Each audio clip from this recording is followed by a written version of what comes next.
Our next presentation is by Richard Grover Barr, and he's going to present on development dilemmas, FDI versus international market entry into Ghana's financial landscape. He is an accomplished Ghanaian professional with expertise in market entry, consulting, sales, and financial coordination. Certified by the Securities and Exchange Commission of Ghana, independent researcher focused on strategy and organization. You're welcome. Thank you. You have 15 minutes and then 10 minutes for presentation. Okay. And for questions, sorry. Yeah.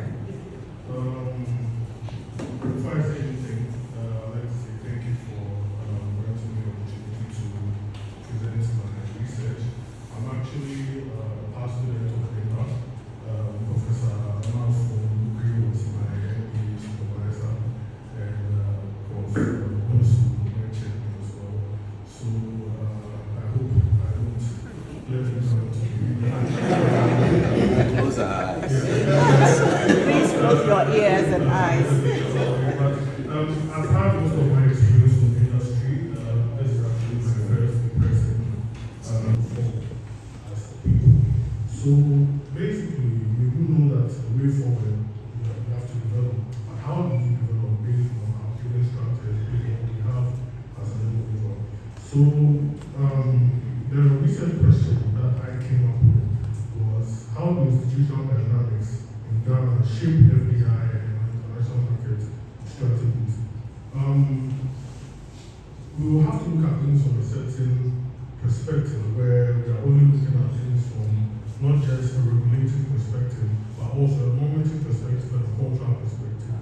In Ghana, we realize that most companies around the world, or we look at other developed countries, there are two main ways through which they finance their businesses, which is through either the banking system or through the market system. And when I use the market system, I'm talking about the stock exchange system where you can go on and raise capital and raise funds for your business. But basically, in Ghana, our stock markets are not as active as they're supposed to be. And also, in the bank core archiving systems, the banks are more comfortable lending to the government instead of individuals. So that creates a situation where people usually, businesses have to bootstrap or have to find ways where they have to use other means to finance their businesses. And with that being said, FDI or some form of external injection of funds into the country could help them and make up for, develop the African continent in the sense of doing business or getting financing to meet business goals on a day-to-day basis. So this is the general idea behind the research work and what I presented basically. So this is a brief overview of Ghana. You can find out that Ghana is located in Western Africa, the coast of Guinea. We have significant wildlife, natural wealth, and historical sites. It's a population of about 30 million people, and half live in the urban areas. Accra and Kumasi are the largest cities. And a brief overview of Ghana's economy, you can see that historically we've been exporters of gold and cocoa. Ghana is largely based on services. That's a very big informal gig economy, and there are a few barriers to trade. Certain economic challenges that we face are skyrocketing national debt, high unemployment rates, which is usually because of a disconnect between academia and industry.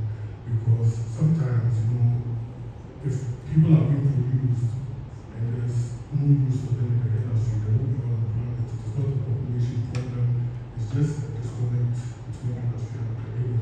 When COVID came in the world, there was industry, it wasn't industry that solved the problem, it was academia, it was the colleges that came out with vaccines and then the pharmaceuticals came in. So the developed world has always relied on academia. That's the disconnect here, that's where we are facing issues. High cost of living, as our first presenter pointed out in the presentation, where people eat cake with no fish. There's a low standard of living as well.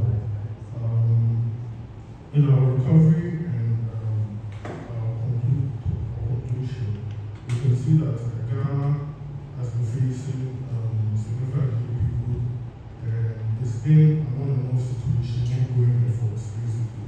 So this is a map of our sustainable development. And then we look at the idea of FDI. So basically, we are talking about people or companies making a long-term investment of management expertise or funds to make sure that they can solidify themselves in the foreign market, basically. And over the years, this is the picture of the injections of capital into the country. Usually, the FDI, people look at it only from an angle of inflows, but we should also think about it from outflows, because some of the countries that are the most developed countries in the world have more outflows than inflows, basically. And if you look at FDI as a whole, I'd just like to break it down where we are looking at not just the injection of capital, but also retained profits or earnings from the, should I say, the direct investment enterprise that has been set up by the direct investor. And we are also looking at loans, transactional loans between the direct investor and the direct investment enterprise. So these things culminate into the foreign direct investment. And whenever there's that long-term commitment to basically invest in a company, there has to be a certain local acceptance and also the idea of global integration. Spending a lot of time dealing with companies that usually deal with companies that are offshore, I realized that what Ghana needs basically to move forward, sometimes it's not, we have, I think to a certain extent, we are the men, there's an expertise, there's that exposure, but it just boils down to the funding, it just boils down to the exposure to certain opportunities that will alleviate oil businesses start at the next level, basically. So, we looked at the major foreign investors of FDI in Ghana, and China is the leading 1.6 billion, UK, South Africa, Netherlands, Australia, and we are looking at some of the incentives that they enjoy, which is tax holidays, corporate governance, corporate tax reductions, and exemptions. Now, let me get to the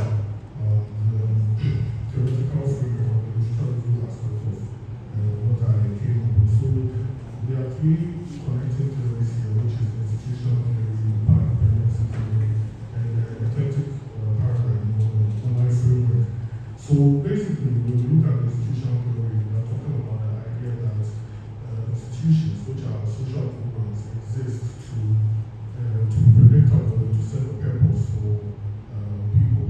And there's a reason why there are certain rules or norms or conditions that govern a certain society or certain industry.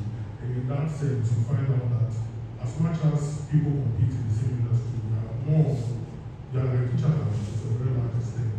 And most schools are like, most universities are the same, most banks are the same, there are just a few things that differentiate them from one another. And we realize that with institutions, the institutional theory, the relevance to Ghana, the Ghana's regulatory frameworks and governance structures significantly influence foreign investors' confidence. And if there's a certain way that the private sector, or should I say, is structured, it will, on a normative level, on a cultural level, it's going to give investors more confidence to come in and do business as opposed to when these are just put in the rule or they are just set up rules. So we are looking at the structure of institutional theory where there are different pillars, the regulative pillar, the normative pillar, and the cognitive pillar. And all of these different pillars give a different kind of impression and have a certain mechanism that we operate with. For the regulative pillar, because of this positivist approach and this rule setting, the mechanism is more coercive. And with the normative pillar is more self-evaluating and it uses more social pressure. And we look at the cultural perspective where things are just taken from a very confident perspective way. Yeah. So the power dependency, we are saying that our history matters here. So basically, the way things are done is when Nkrumah, our post-independence approach to development, especially shaped Ghana's private sector, when Lee Kuan Yew came to visited all countries in Africa, and in his book in Third to First World, he talks about the fact that when he came to Ghana, the 55 set up state-owned businesses, and at that height, he predicted that Ghana would struggle one day. But I asked myself as a personal question that Ghana was one of the beacons of independence, and it had this level of Pan-Africanism. If in about 5 years after its independence, there were 55 state-owned businesses across all industries, would it seem, as an African or Pan-African, to set up your own business and compete with the state? If you think about it, if there was a textile company and it belonged to the state, wouldn't it be more African or more Ghanaian to work for the textile company than to set up your own textile company? And I think with that, the federal initiative was killed. And it was like it was killed but reduced. And it was put in a way that we all became cogs of the machine and tried to set up our own thing, as opposed to the US, where maybe after the Civil War, there was an age of industrialists and businessmen. So, the last framework I will look at is the whole life framework, which is the collective paradigm. It talks about what companies usually consider before they move into companies, into countries. Wow, okay. So, let's just try and talk about. So basically, let me just go to my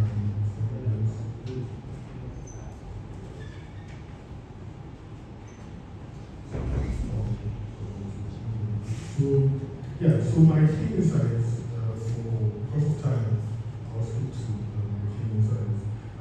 So institutional dynamics can either attract or deter FDI. There's an ongoing study to I'm still looking to input from, so basically, it can either affect or deter because things have to be seen on 3 levels. It's either they are regulatively progressive, culturally progressive, and socially progressive as well. So the kind of environment we build for ourselves, as our private sector, will condition us and condition foreign investment to come here and expand. And also, historical factors shape good opportunities and constraints, as I said, where we are coming from in markets. And market entry strategies often hinge on competitive advantages. So at the end of the day, if you remain compared with, we are looking at the same thing because to an extent, international market entry can later lead to FDI if things go very well, where they can set up certain meaningful investments or even introduce some form of acquisitions. But I feel like international market entry is just dipping their feet in the water in some way, or when the conditions are great conducive, they will make a long-term commitment. So, that's my time is up.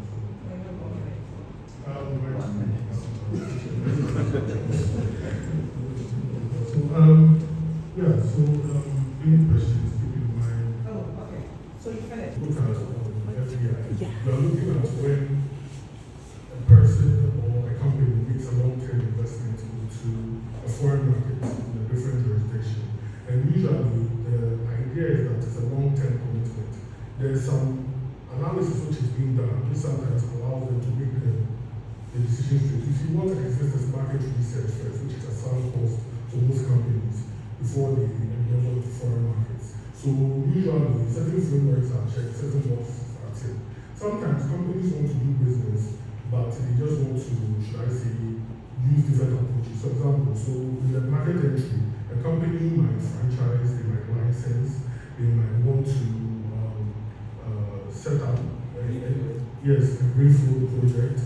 But with FDI, we are looking at commitment of long-term capital, long-term expertise, which comes in the form of straight acquisition and movement into the company. I remember when I started dealing with Catalonia, we defined an investment and trade in different sense. That as long as the company is doing business in some form and are not here physically, they define it as trade. But when the company begins to move its assets and come,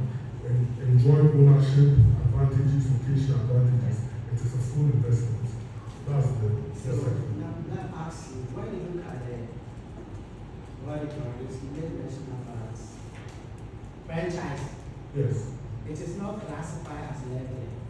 Franchise is. Yeah, I said it's not. So what we come to, it's an entry mode. Yes. Okay, one of the entry mode. Yes. So identify some of the entry mode for you. Market entry. I said license. And what are some of them?